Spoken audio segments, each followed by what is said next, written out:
The Four Tops Greatest Hits. I was given this LP by a friend.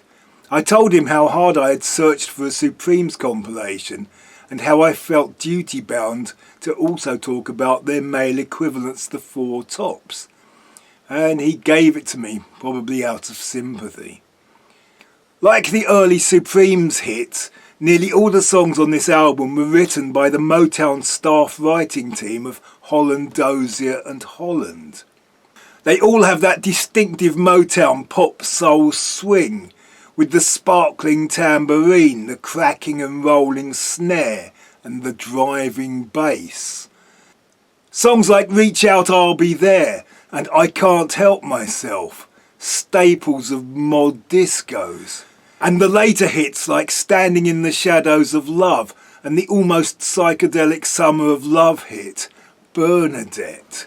These were tracks we heard all the time on pirate radio, or later on Wonderful Radio 1. The lead singer of the Four Tops was a man called Levi Stubbs, a man that Billy Bragg admired and sang about in one of his best known songs. The backing singers were called Abdul Duke Fakir, Ronaldo Obi Benson and Lawrence Payton, and that lineup stayed together until 1997. They would often be on the telly with shiny matching suits doing coordinated moves. This is why I was struck by the cover picture. They are wearing drab black suits, like business suits that have been designed to accommodate their moves. And they are performing in front of a white audience that looks like they might be attending an office garden party.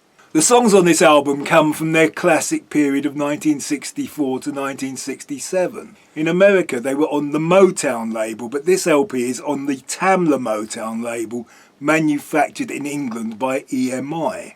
I found myself transported back to a time when stereo was becoming the standard.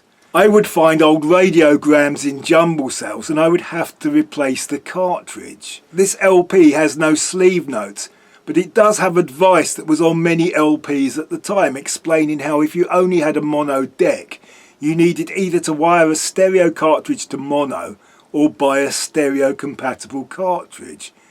Advice I think every schoolboy back in 1970 would have known. It also recommends cleaning your records with EMI's very own Emitex. So much nostalgia from such a cheap cardboard record sleeve.